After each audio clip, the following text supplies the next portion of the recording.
What's up, YouTube? Tim Moose here. Here is my throwback segment where I talk about the films that turns 10, 20, and 30 this week. Alright, now there's a lot that turns, that I'm going to be talking about that turns 10 this week.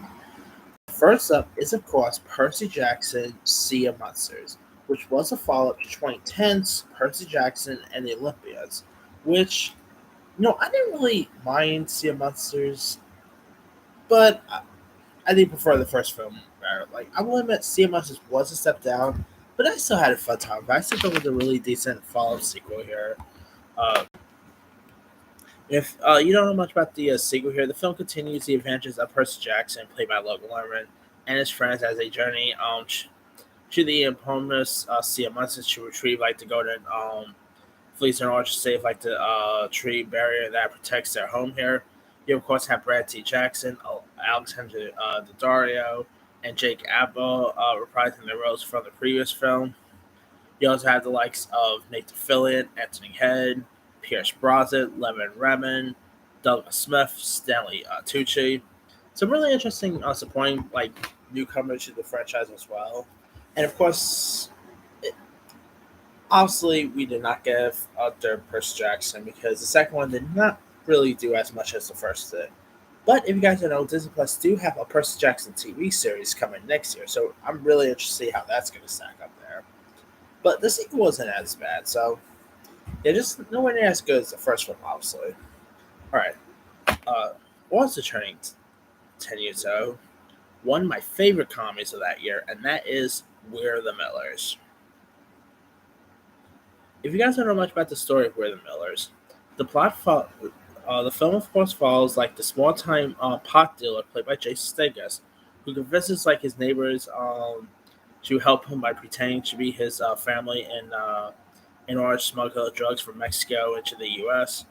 I love We're the Millers. This is definitely one of the funniest comedies to come out that year. Of course, you have Jason Statham and Jennifer Aniston, who, of course, was coming off of working together in Horrible Bosses. They have a really good chemistry there. You also had like Will Poulter, who I thought still lots of scenes of this. Emma Roberts, Nick Offerman, Katherine Hahn, Ed Helms, which I can never like. I like Ed Helms, but I cannot buy him as like this as like this cartel type drug dealer boss. I admit Ed Helms was a little miscast in this, but still, he still had some fun parts in it. I believe I think my companion was also in this film too. It is really fun. Of course, a really fun cross country road trip here. Uh, I mean, this also became a little bit of a meme, like the Will Poulter, you know, um, became a meme in this. The Emma Roberts' character's boyfriend, with tattoos, he definitely became a meme. So, and this movie was also directed by Ross Marshall Durber, who gave us Dodge Boy. He recently gave us Red Notice. Really interesting filmmaker there. I mean, if you guys have not really seen We're the Millers, do yourself a favor, go watch it. I still wish they gave us the sequel that they promised us years ago, but according to reports, that ain't happening anymore. So, yeah, but hey, at least Jason Sudeikis had Ted Lasso and everything. But definitely go watch We're the Millers if you guys haven't seen that. Also turning 10, we got Neil Blomkamp's Elysium, starring Matt Damon, Jodie Foster, Shalta Copley, Diego Luna, William Fichtner. And if you guys don't know much about the story here, the film takes place on like both a ravaged Earth and a luxurious artificial world, which is called like Elysium. And the film itself offers social commentary that explores political and sociological things here.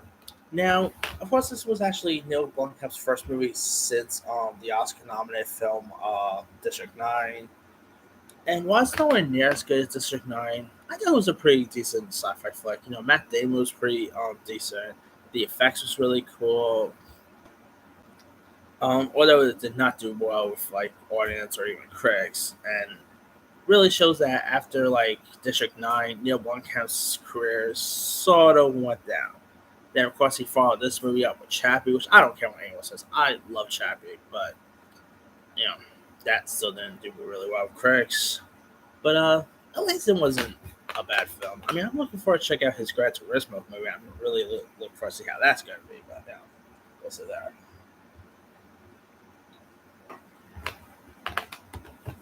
All right. Also turning 10, we got Disney's Planes.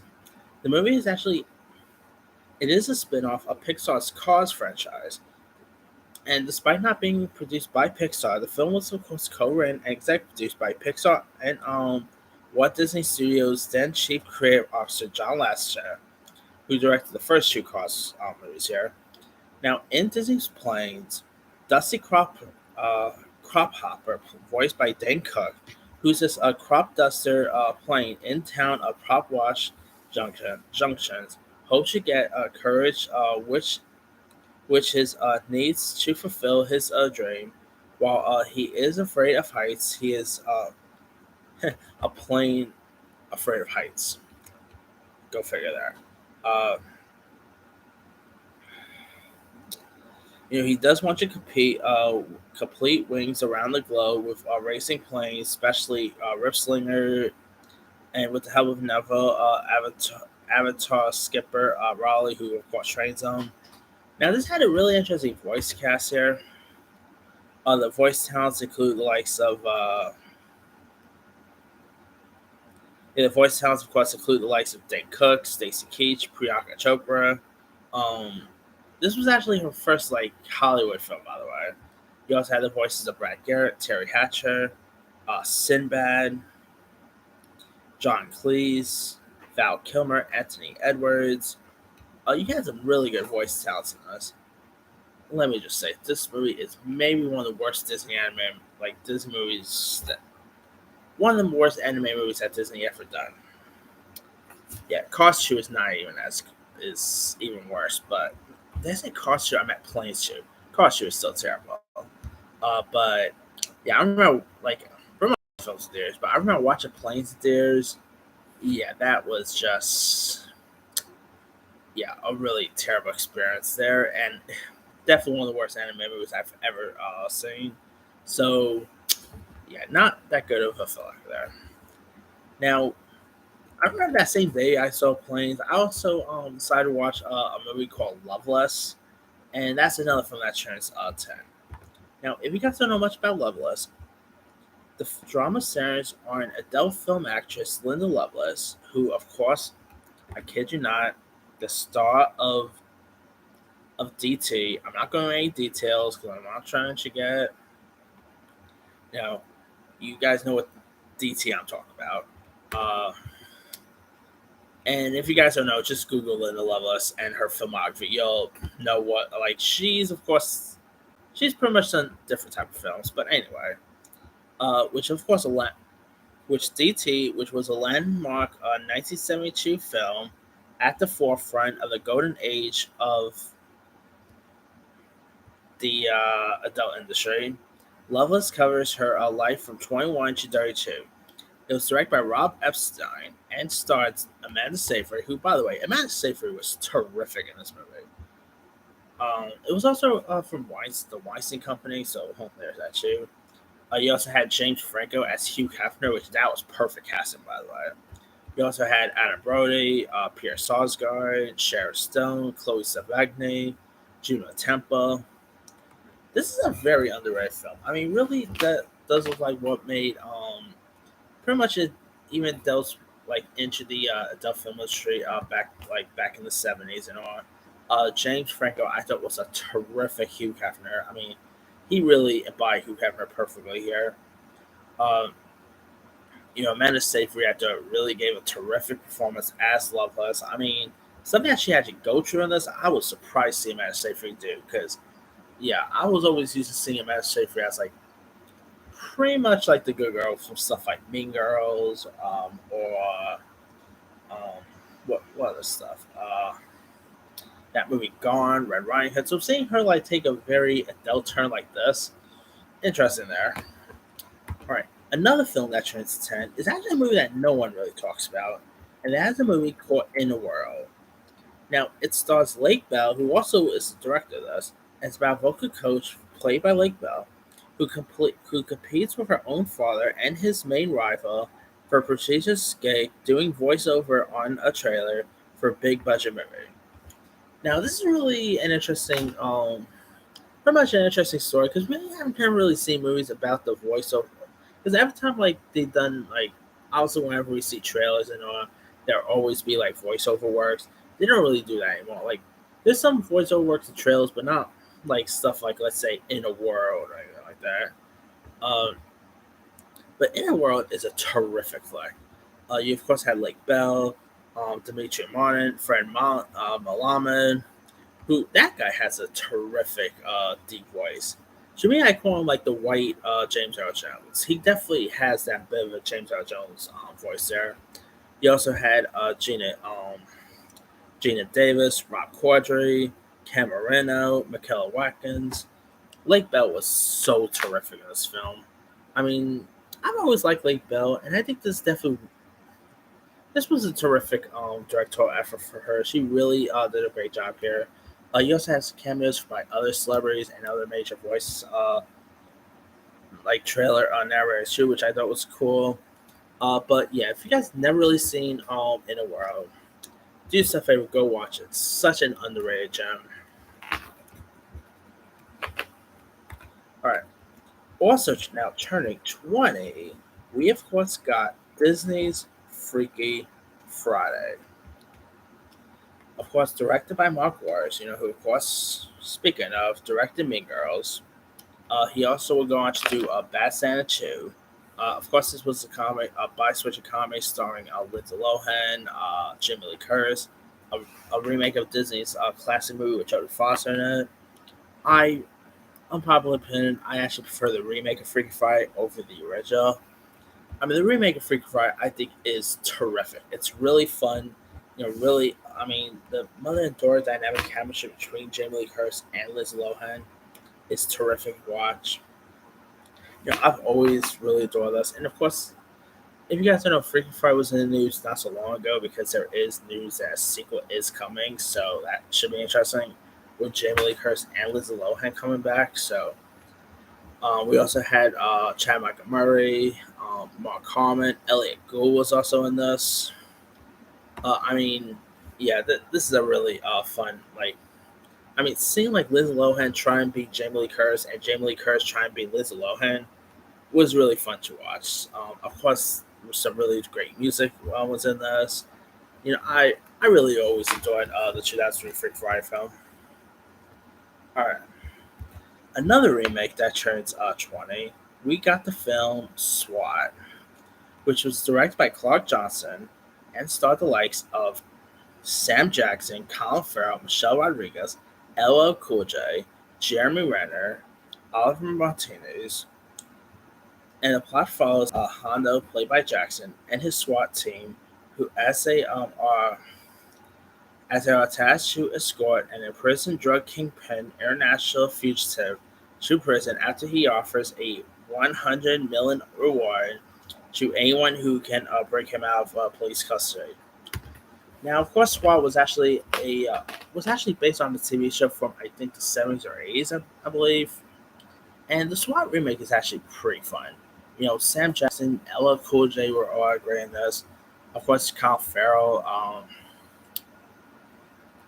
Jeremy Renner before like he got a role with Marvel and stuff like that. This is a really fun remake. If you guys ever seen that? The action's pretty fun. It is really entertaining. Such a good flick. All right. Now, films also turning 20. We got the movie Lead the Force. Now, this stars Kate Hudson and Naomi Watts, along with Stockard Channing, Glenn Close, Thomas Lennon, Matthew Modine, Stephen Fry, BB Newirth, and it's about Isabel Walker, who flies to Paris to visit her pregnant stepsister Roxanne. But her arrival connives with her sister's husband Charles, walking out to live with his Russian mistress Isabel. Forced to stay in Paris, falls in love with the city and begins an the ultimate unsatisfying adulterous affair with an older man. And this is actually a really decent trauma love film. Of course, Kate Hudson and Watts had some good chemistry together. It was charming, not a bad flick there. All right, a little forgettable, but I remember watching it like decades ago. So yeah. Anyway, now films turning 30. Another film based on a TV show, and that's of course The Fugitive. Now does this saw the likes of Harrison Ford, Tommy Lee Jones, and it's more like Dr. Richard Kimball, who after being framed for murder of his wife, is sentenced to death and he escapes from custody following a bus crash, and sets out to find the real killer and clear his name while being hunted by police and team of the U.S. Marshal. And of course, this is actually the movie that I believe won Tommy Lee Jones his first ever Oscar. I always thought that was a little questionable. I mean, Tommy Lee Jones was great in this, but I never really thought he was Oscar caliber great. But he was still pretty decent in this. Harrison Ford was terrific. I mean, he's always great, even when he's not like Indiana Jones or Han Solo. I mean, between this and like Air Force One, it's definitely two of his best like non-Star Wars and Indiana Jones roles he's done. The action's pretty fun. Tommy Lee Jones was great. You also had Silla Ward, directed by Andrew Davis, who would go on to do Holes. So, not a bad. Like this movie is really terrific. And there is those talks about like a new remake coming with I believe Antoine Fuqua has been attached to that one. So who knows if that's ever going to come to fruition. Although there was already one with I believe Liam Hemsworth, if I'm not mistaken. So there's that. But anyway, all right. Oh, not Liam Hemsworth. I think it was with Boyd Holbrook or Kiefer Sutherland. That was like on QB, if I'm not mistaken. So anyway, also turning dirty, we got the Meteor Man. Now, the Meteor Man pretty much came out of a time where like superheroes was not really as popular as it was today. Definitely, this movie was ahead of its time, really. And it was directed by Robert Townsend, who also directed The Five Heartbreaks, and starred the like he Robert Townsend also starred in the film, along with Marla Gibbs from I believe from Happy Days fame, Eddie Griffin, Robert Galaman from Lion King fame, James Earl Jones, Bill Cosby. Even had like special appearances by Sinbad, Big Daddy Kane, and it stars Townsend, who stars as this mild-mannered school teacher who becomes a superhero after his neighborhood in DC is terrorized by street gangs. I really quite like Mirror Man. Like, it's not a great film, but it is pretty fun, entertaining. I mean, the '90s was one of my favorite, like some of my favorite superheroes from the '90s will probably be Blank Man or maybe Mystery Man. But the Mirror Man definitely is a really fun one. It's dumb, yes, but it's definitely '90s action dumb. Robert Townsend, like, where the heck did that guy ever gone? Like, I cannot remember the last time he directed something. I mean, remember he did like Five Heartbreaks. He did this. I mean, I can't remember the last time he's done something. But the Meteor Man is a really fun one if you guys ever seen it. Maybe awkward watching now because it has Bill Cosby in it, but come on, it was a different time. Like, it came out before the whole accusation, so yeah. But still, Mirror Man is still pretty fun to watch. All right. Um, Also trying dirty is this zombie film called My Boyfriend's Back, which features the voices of Edward Herman, Mary Beth Hart, uh, Paul Dooley, a very young Matthew Fox, Matthew McConaughey, Cloris Leachman, Renee Zellweger. And if you guys don't know much about the story, it was directed by Bob, I always mispronounce the name, Bob Balaban, and tells the story of John Diggle, played by Andrew Lowry, who's a teen who returns from the dead as a zombie to meet Missy McLeod, played by Tracy Lynn, the girl he's in love with for a date. And this is pretty terrible. I mean, I love a good zombie comedy, but this definitely did not live up. Like, a little forgettable. Like, not really a '90s movie that not many people talk about. But I remember watching this one on TV when I was a kid. I'm like, why they made this one? But of course, you had like Matthew McConaughey and Renee Zellweger who would go on to appear in Days and Confused together, and of course, Texas Chainsaw Massacre at the beginning. So they had a really decent relationship in the '90s. Um, of course, you had Paul Dooley in this. I believe this was actually Matthew McConaughey's first feature, if I'm not mistaken. I could be wrong there. A very young Matthew Fox, way before, like decades before Lost fame. Paul Dooley, who's always underrated. Some good cast members, but yeah, this movie did not really do anything and pretty terrible. So yeah, not really recommending here this one. But let me ask you guys, which of these films stand out to you the most? To me, the 10-year one is going to be We're the Millers. The 20-year one will be Freak Friday, and the 30-year one is of course the Fugitive. Drop comments below. Don't forget to like, subscribe, hit that bell for notification. This is Human Saga.